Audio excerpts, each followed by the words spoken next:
Hey everybody, welcome back to BDS Suspension.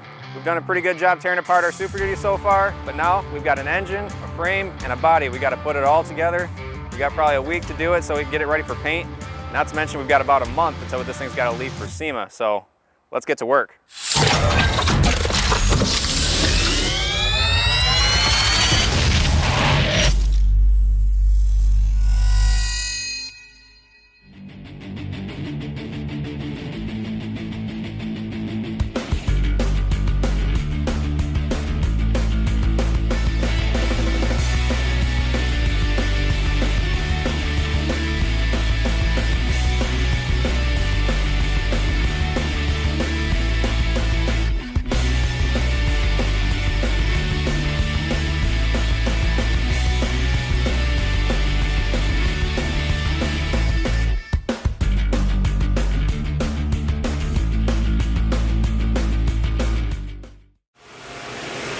So we got the cab pretty much lined up with the frame as close as we can tell.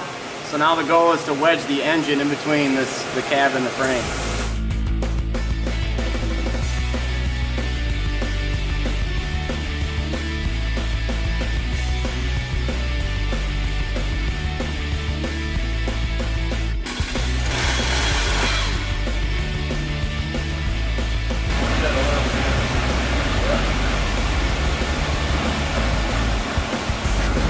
Good. Yeah. You're good on that side? Yeah. Awesome. Woo. With the engine in place and the cab dropped back down, it was time for us to get our body panels and bumpers back on the truck to get our body lines just right and double check the space we have for our custom suspension.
While we were getting our body panels lined up, our new axles arrived. We ended up ordering some axles that are straight out of a Ford F450 to get some much needed strength and gain a little extra width to fit the profile of our wicked McNeil fiberglass body panels.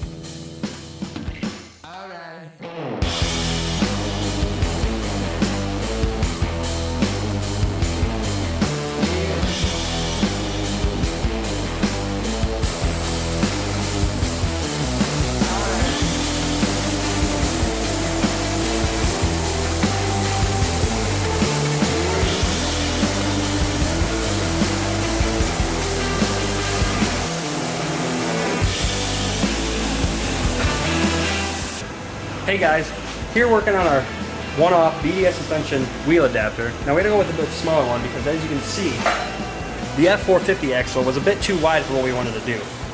Now with this wheel adapter, it'll bring in the tires and have a nice finished look with the truck.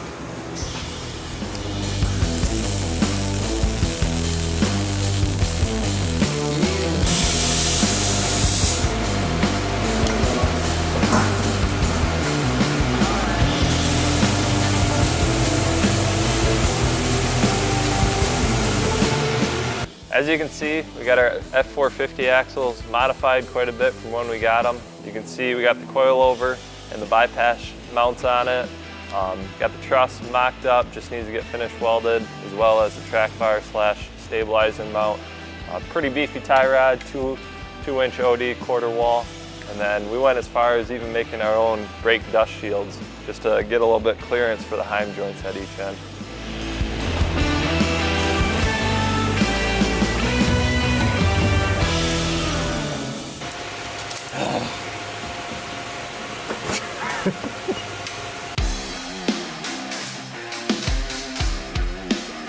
Kyle has been pretty busy getting those final designs down on the interior, and now it's time to bring those CAD drawings straight to life.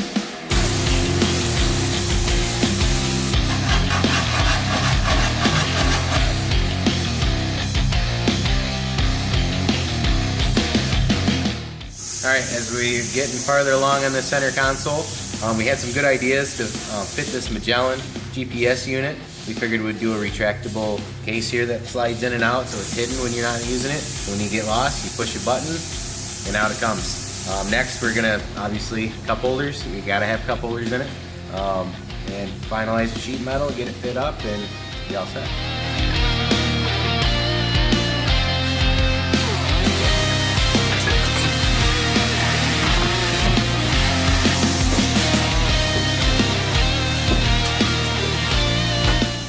Hi, my name's Kurt. I'm a tech drafter here at BDS. On the SEMA build, I help out the guys wherever they need it, mocking things up, putting a roll cage in, getting tools. I'm really looking forward to seeing how the truck turns out.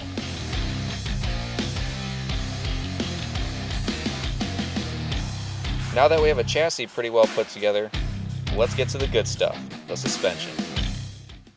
All right, so on this project, we decided to step it up a few notches. Now, while our production kits are plenty capable off-road, we decided to let our engineers go wild and design something so overkill and cool, it's bound to turn heads at SEMA. So for Project SD126, we're pulling out all the stops on this thing. That means the standard radius arms that are in the front, those are going, as well as the leaf springs in the rear. Now, instead, where the front is based off of our tried and true bolt-on 4-link conversion, we tweaked the design a little bit so it'd be more weld-on, so it'd have more of an OEM appearance. Now this is going to allow us to bolt on these massive 3-inch OD upper and lower control arms. It's going to improve the truck's handling, strength, and off-road performance. In the rear of the truck, we're going to convert it over to a trailing arm setup, which is commonly found in trophy trucks and Ultra 4 racers. So these trailing arms are pretty much a thing of beauty. Our engineers have spent many hours just fabricating, designing, and making sure they are as strong as they can possibly be.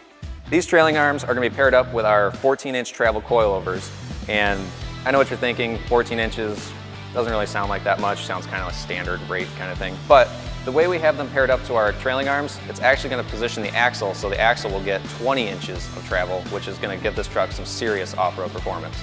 Now let's move on to the shocks and coilovers going underneath Project SD126. Now as you can clearly see, we turned to our friends at Fox to show off their latest and greatest. Each corner of the truck is going to get the Fox 2.5 Racing Series coilovers, but they're also going to be paired up with the Fox 3.0 external quadruple bypass shocks, and they're definitely going to take this truck to some truly new performance levels. Fox has taken shock technology to the next level since 1974, and they continue to do so from taking the knowledge they gained from racing and apply it to their shocks for street and off-road use. That makes these their new hotness. Let's go ahead and break this down. So we have the Fox 2.5 Factory Race Series coilovers with piggyback DSC. This is different than our typical remote reservoir found in our standard kits for production, as they are connected by a hydraulic hose that mount above. The piggyback uses a fixed reservoir bridge mount with the DSC, which is dual speed compression. Our shocks here will feature a custom color scheme to match Project SD126, but they're also finished with a Cerakote gray body with anodized black coils and orange accents. The coils we'll be running are from Pack Racing. We've used their coils on most of our custom builds over the years. We go with Pack Racing springs simply for their quality, available sizes, spring rates, and of course, their color choices. We're using these silver springs to help mock up an optimum spring rate for our suspension. We're going to order up a set of black springs to help finish the look of the truck. Next, we have the Fox 3.0 Factory Race Series external bypass shocks with recirculating ECS2 reservoirs. They feature a quadruple bypass, allowing for infinite shock tuning options, and an external reservoir for cooler operating temps. It also has a QAB, a quick adjust bypass, to adjust damping with no tools needed. Plus, you have the external cooling system, the ECS2. This cooling system was developed by some of the top off-roading athletes. The internal and external extruded aluminum fins increase the cooling surface and allow heat to dissipate and allow for fade-free performance. Lastly, we have the Fox 2.0 IFP bump stops. These limit suspension under hard compression to keep from bottoming out. They are nitrogen charged and use an IFP, internal floating piston, which is similar to the shocks, for improved damping performance. They're built from 6061 T6 aluminum with a hardened steel piston. The body is threaded to allow them to be adjusted to proper length on our truck.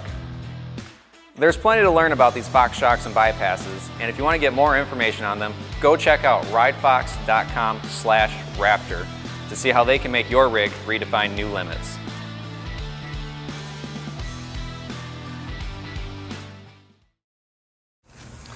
All right, so now we're going to be getting started on installing our S&B cold air intake system. Hopefully we're going to give this truck a little boost in power. Let's go ahead and get it installed.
So, as you can see, got the 4-link on, a bunch of gusseting here at the axle mount, gusseting up here at the frame mount as well.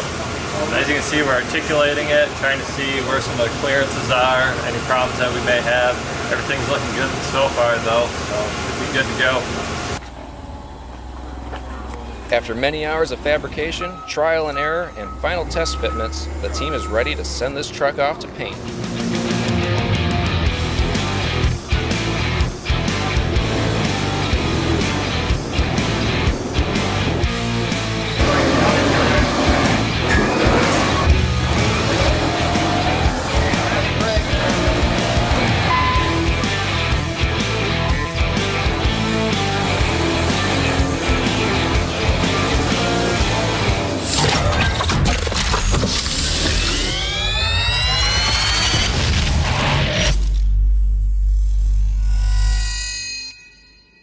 Next time on BDS Suspension, the truck gets a fresh paint job and then gets quickly reassembled.